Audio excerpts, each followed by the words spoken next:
I've been doing this work with the inner child for a long time, many years.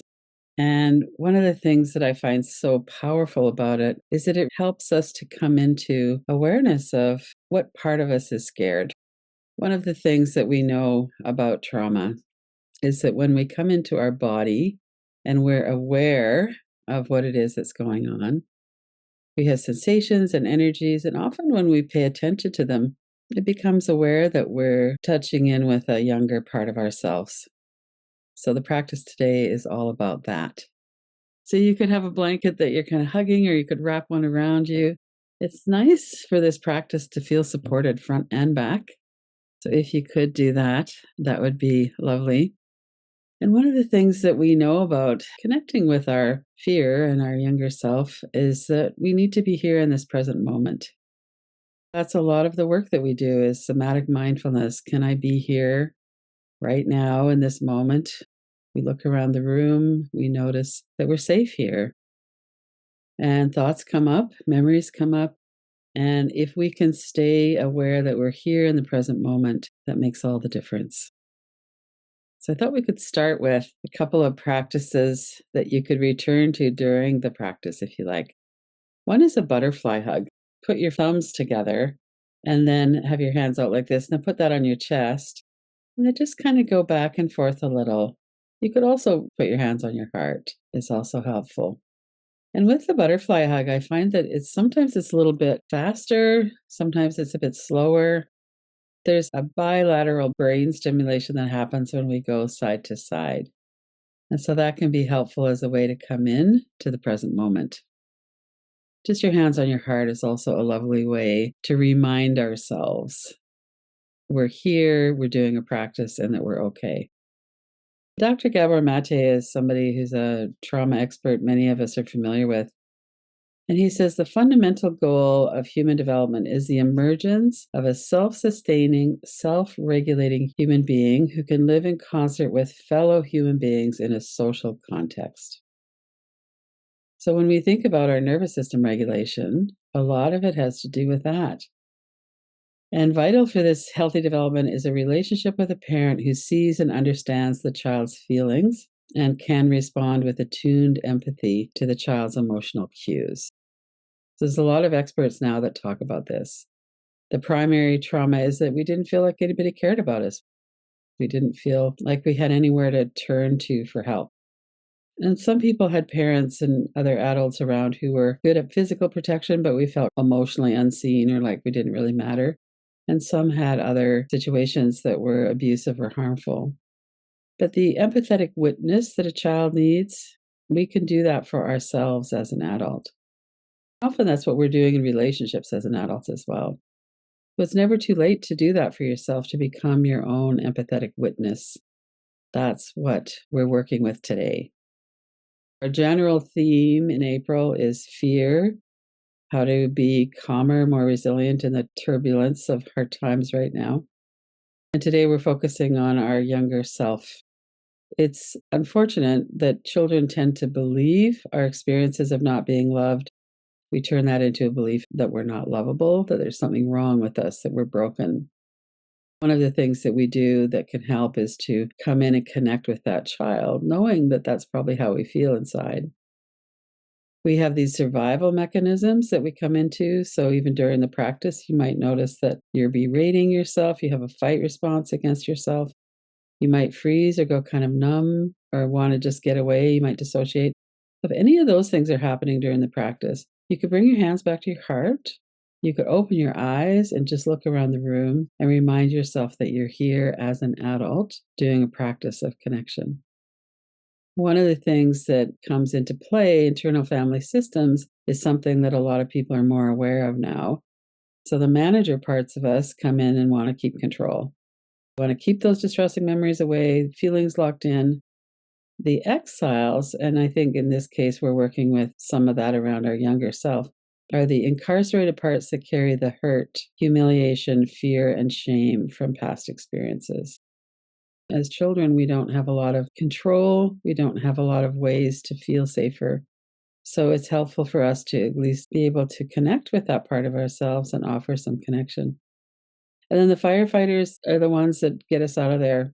Addiction, stimulation, all of the different ways that we can disconnect from the vulnerable parts of ourselves. We're going to do this practice. Start by noticing how it is that you're here. Take a few breaths, look around, and establish again I'm here in this present moment and I'm doing a practice. And if you have a soft blanket or something like that, feel the texture of that. Let yourself come into this moment through the textures that you're feeling. If you have your hands on your heart, feeling the warmth of that.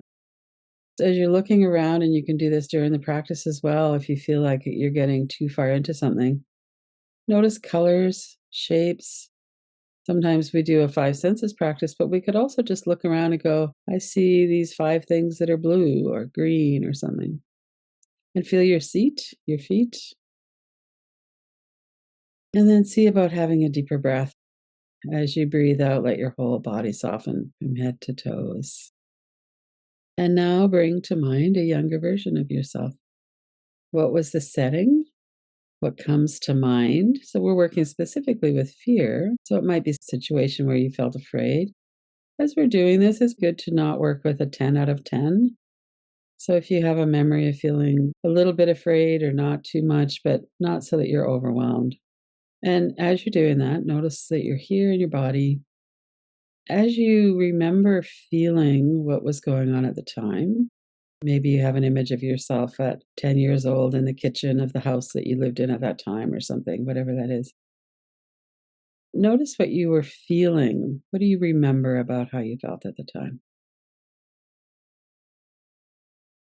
Sometimes we'll see pictures of ourselves at that age and go, man, it looks like I'm happy, but I remember feeling really isolated and scared that day. So sometimes the image that we bring up doesn't really feel true. So check that out as well. And as we're seeing this child version of ourselves, one of the ways that we can stay present as a witness instead of going right into the memory is to take a step back and put yourself into the image. So if you're looking at something out of your own eyes, so right now I'm looking around the room, I'm not seeing myself in the chair, I'm just seeing what I see here. So if you can take a step back with memories, especially if they're a bit activating, and see yourself in the memory, that helps our brain know that it's not happening right now. We're working with a memory. So here in this moment, whatever the scene is, maybe it's you were being yelled at, or maybe it was report card day, or whatever that might be, whatever you're working with. Let your adult self come into the scene. If you'd prefer to have somebody else come in with you, that's fine too. Maybe somebody else in your life that was strong and protective at that time and that could have a good impact on the situation. Let yourself arrive and notice that you could be calm and present. You might offer a gesture of support. It might be that you smile. It might be that you put your arm around their shoulders, give them a hug. Visualize this scene in your mind with as much detail as you can. So, back when that happened, you might have felt quite alone. There was something traumatic about that. We weren't seen, not protected. And now your adult self is here and maybe some other support. If you were sitting in a chair, maybe they came up behind you and rested their hands on your shoulders so that you had that physical knowing that you're not alone. Breathe, let yourself develop the visualization. As you let your younger self co regulate with you, with your breath and present, either in your mind or you could say this aloud, what might your younger self need to know? Ideally, when you were in that situation, if you'd had support, if your loving, kind adult self was there. And these are some options, but you might have other things that are coming into your mind. You might be sitting or hugging the child or just connecting with your eyes. I'm really happy to connect with you. I'm listening.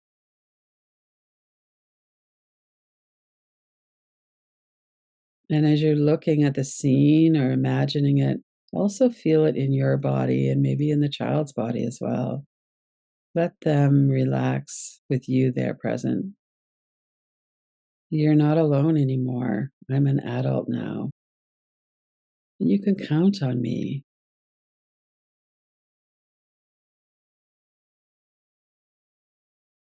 What might that younger self need to hear?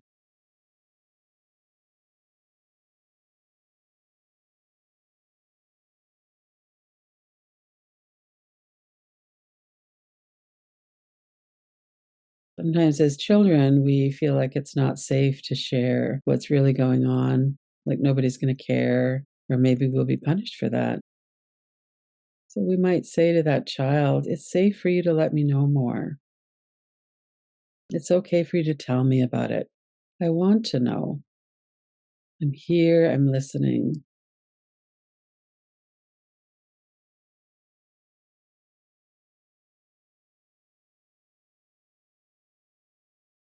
It was not your fault when you were feeling alone and scared. You weren't doing something wrong. What was going on was not your fault.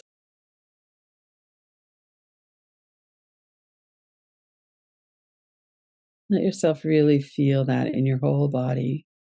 It was not your fault what happened to you as a child. There's many reasons why our adults can't be there for us in the way we need. And we internalize that belief that we're unlovable, and that's not true. I love you and I want to know you. I want to be connected. Let yourself feel that through your whole being. All the ages where you felt alone and not safe. You're not alone anymore.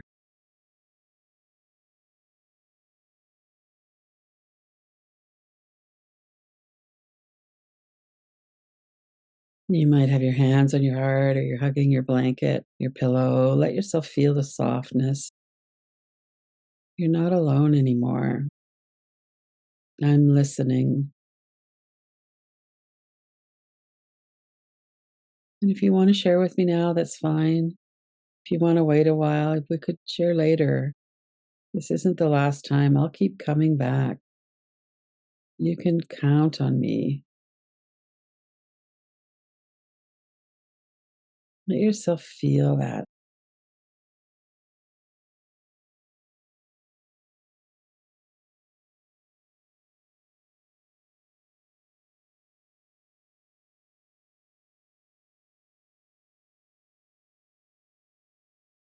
Take some breaths. If you need to anchor back into the moment, do that. Look around the room. Feel your feet and your seat. Feel the adult presence here with you as a child. It's okay if you don't trust me. Maybe I haven't been here for you as much as I want to. And now I am. I'm here. I want to connect. You're not alone now. It's okay for you to tell me how you feel.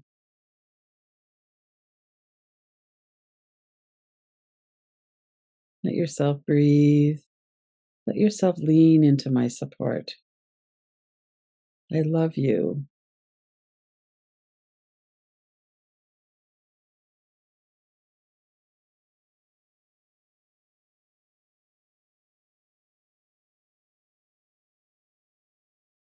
And then let this come to a bit of a pause and let your younger self know that you'll be back. And for many of us, we've done these practices of connection so many times. And we need a lot of connection to really feel in our body and to experience that we're not alone. Give yourself take a few breaths, look around, move your body a little bit. When you look at your lifetime, how you soothe yourself, how you protect yourself, we have our adult self in that situation we were just working with, but a lot of the time we don't feel that connected.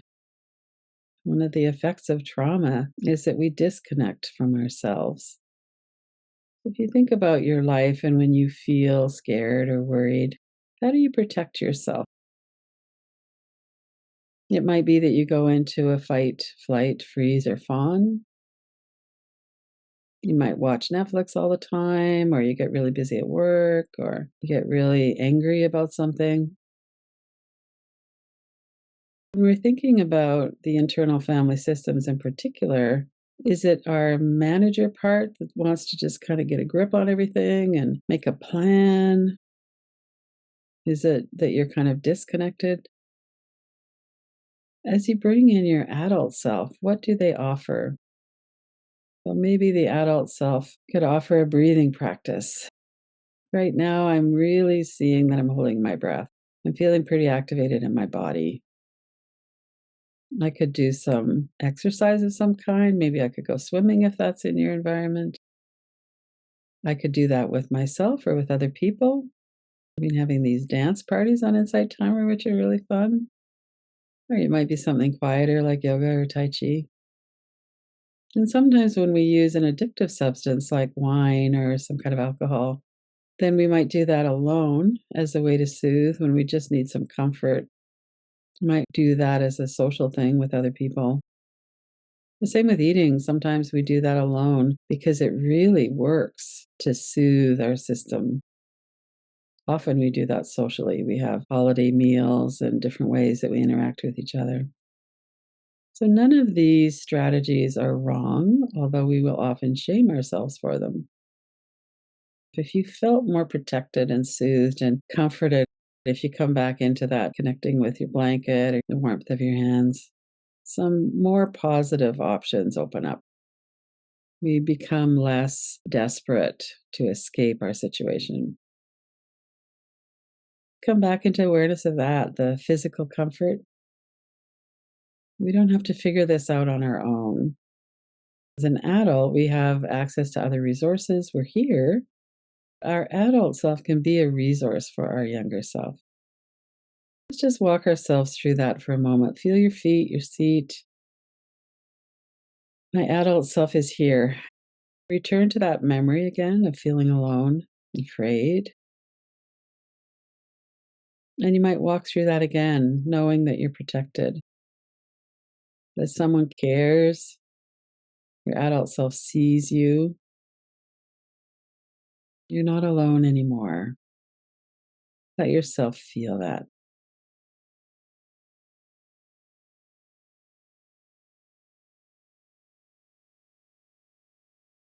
And as we do these practices again and again, we might offer ourselves different kinds of support. If someone's yelling at us or we're being bullied at school, we might bring in an older kid, somebody who could stand in front of that person and say, "You don't get to do that to my younger friend here." Or it might be that you bring in somebody that you know who feels very strong to you.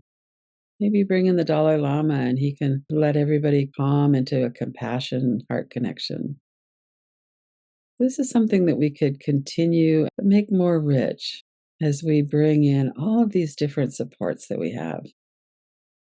Maybe it's a good friend who we could have sit with us at that table and hold our hand and just reassure us we're not alone anymore.